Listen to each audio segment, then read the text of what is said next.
I say let justice prevail.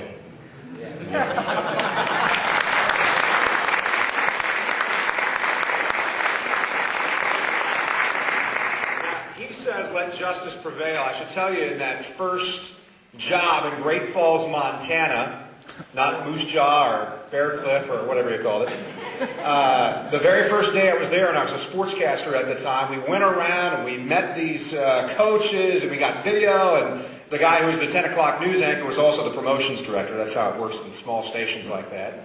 And all of a sudden there's this promo on the next day. Bum, bum, bum. We've got a new sportscaster in town. Kent will do a sportscast justice. I thought that was probably the original professional play on words concerning my name, so thank you, George, for following the tradition there. Want to begin tonight just by saying it's an honor for me to be invited to moderate what is happening tonight. Very important event for us to be involved as citizens in what happens with who is going to represent us. In my job at ABC 6 and Fox 28, getting to do the On Your Side stories, I get to represent people. I get to say, hey, this person has tried their best. They've followed the rules. They've been taken advantage of. They can't get any satisfaction as a consumer. Can you help them? That is rewarding. It is also demanding sometimes, because an awful lot of people say, well, won't you help me? Well, won't you help me? Isn't my problem big enough? The job that a senator to the United States has to do involves many of those aspects. And there is some courage that has to be behind someone who would become a candidate and who would want to serve our state and our nation like that. So I appreciate the gentleman for being here, and certainly appreciate the job that our current congressmen and representatives, and certainly our senators, have done for us thus far. Let me introduce the candidates, and then I'll talk a little bit about what is happening tonight. First in line, I suppose, I'm going to speak first tonight, John Mitchell, Lieutenant Colonel from the United States Air Force, retired now, living in Beaver Creek. I'm told that's between Xenia and Dayton, somewhere out there. I asked if there had been tornadoes lately. He said, no, not that recently, and not looking forward to any.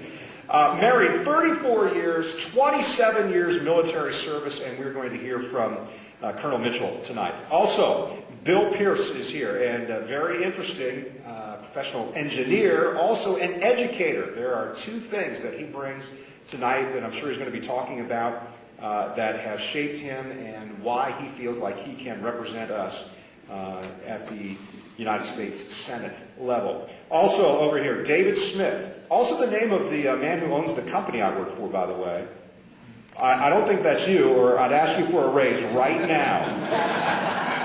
David and his wife Janelle, their 3 sons, they live in Mason, Ohio. He is a finance manager with Procter & Gamble. And again, we will hear from all 3 of these candidates in just a moment. I need to stress to you that tonight, this is a forum discussion, not a debate.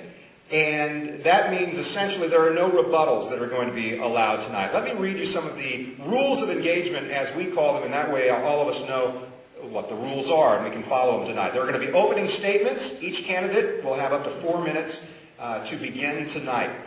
There are going to be group questions and tailored questions. The way the group question works, we'll give 1 question, and all 3 candidates are going to respond. And then tailored questions will be directed to you specifically, and you'll see how that goes. That's the second portion of what we're doing tonight in our discussion. You'll have 3 minutes apiece to answer those questions. You don't have to take all of that time, but we will be monitoring your time and let you know when, okay, that's enough. There are going to be audience questions. We've got a chance, as George mentioned, at the very end of this evening, we're setting aside 30 minutes for you to participate as well, and we will look to you for that. If you're going to ask a question, we'll ask you to state your name and then direct the question to a specific candidate. There will be closing statements tonight. Each of you candidates, you'll have 5 minutes to sum up your candidacy and why you deserve our votes. Also, after the conclusion, there are going to be tables outside the council chambers here, and that'll give our candidates a chance to visit with you. There will be some literature there. Perhaps you want to be signing petitions, those sorts of things, and that will be available.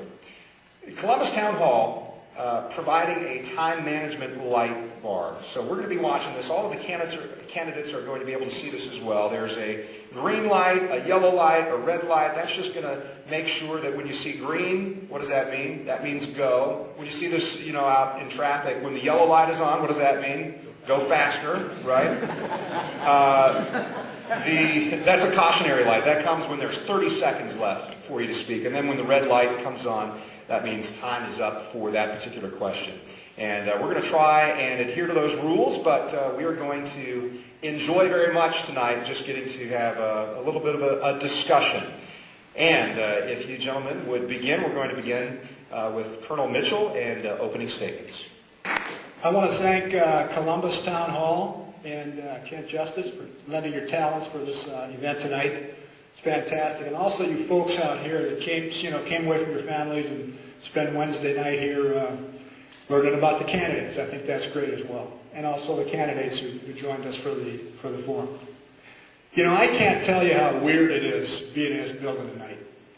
Just 8 years ago, almost exactly 8 years ago to the day, just down this hallway, I was recruited, drafted, whichever way you want to put it, to run against Bob Taft for governor. How prophetic is that? And here we are, 8 years later. I guess what goes around comes around. But in that 8 years, a lot has happened. The 1998 election, where I ran against Governor Taft and Lee Fisher, had 3 debates with those gentlemen. Ran for Congress twice, in 2000 and 2002, once as an independent, once as a Republican.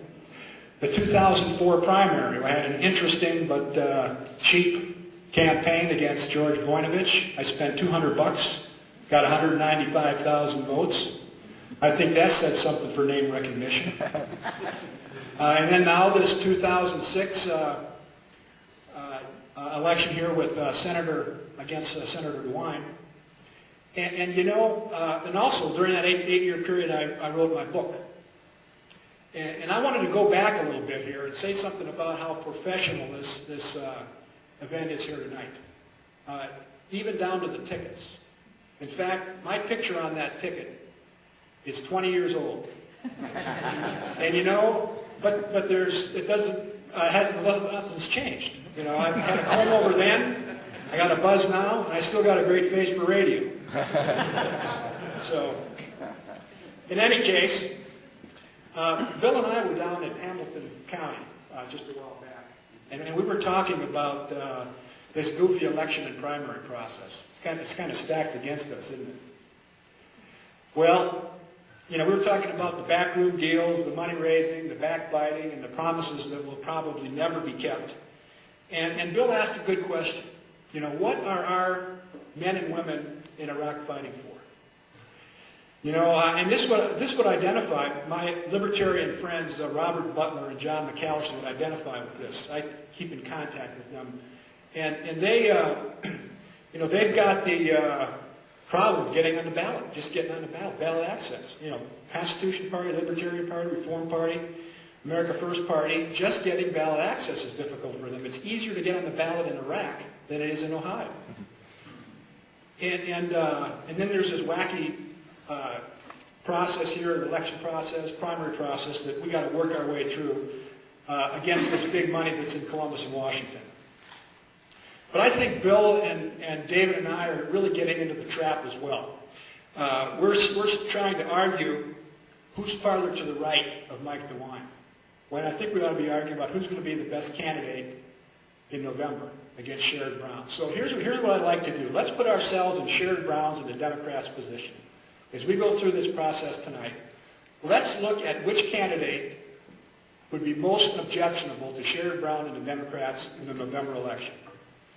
And I'd like to just start off with that, and let's see if we can take that perspective as we move forward. Thanks again for coming tonight.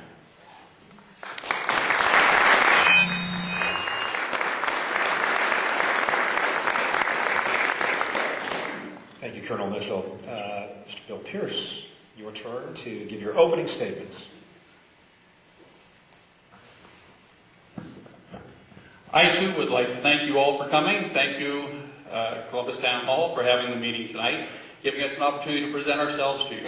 Give you an idea, I am from Warren County, as I've traveled the state, and I've been into about 78 of the 88 counties so far. Not everybody knows where Warren County is. So I tell them I live in the shadows of the Eiffel Tower at Kings Island, and they can pinpoint me right away.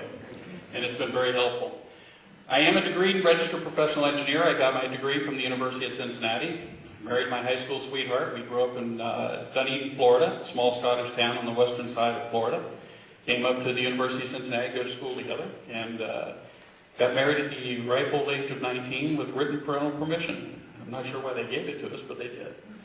But we've been together now for 33, going on 34 years. We have 3 children. We have a daughter in Washington University in her last 3 months of graduate school in architecture. And we have 2 sons, one in biomedical engineering at Marquette University and another one in mechanical engineering at Marquette University. And believe me, I did not push them into engineering. That was not one of my goals. But as a degreed and registered professional engineer in 1982, I had an opportunity to start my own consulting firm.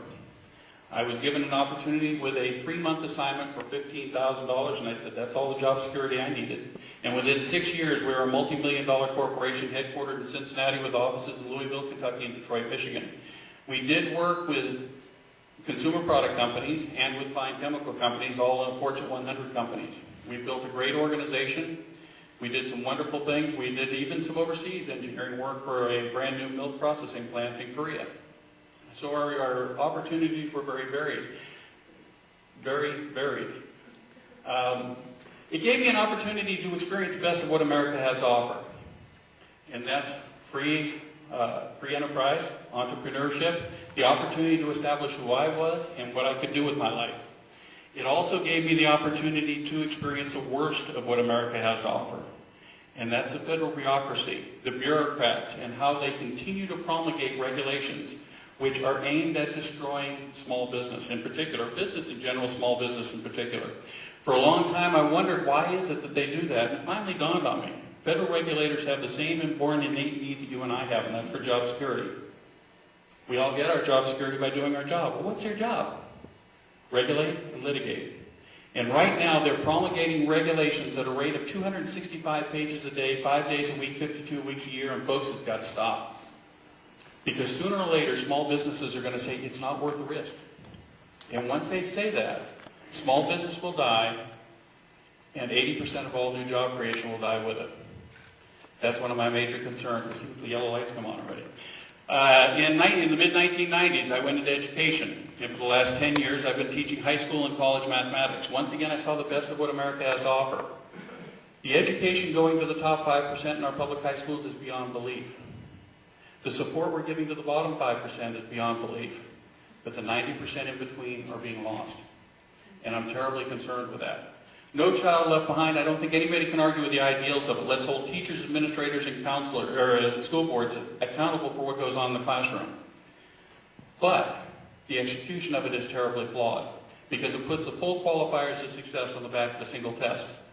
And that test is given in the spring. And if you're a teacher and an administrator and that's going to be your qualifier of success, what do you think is happening in the classroom today? We're teaching 6.5 hours to a test today. We're not teaching children to think anymore. We're not teaching them to think for the future. We're not teaching them to learn for a future. One other major passion that I have, and I will speak about it briefly and maybe a little bit more when I get a chance to later on, is the legacy of debt that we're leaving our children. This is what I call a culture of extravagant spending. Right now, the people in Washington don't think that there are any ends. And I think we need to stop it. Thank you very much.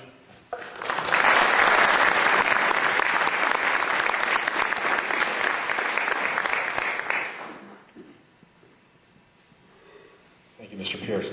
Mr. David R. Smith, your turn for opening statements. Thank you, Columbus Town Hall, Mr. Justice, and thank you to all of you informed voters. You have a very important choice to make here in May. You stand at a crossroads, an opportunity to change the direction of our state and our country. In this brief introduction, I'd like to tell you just a little bit about myself and touch on a couple of issues, but we'll get into some more of those tonight as we discuss them in greater detail. First, a little bit about me.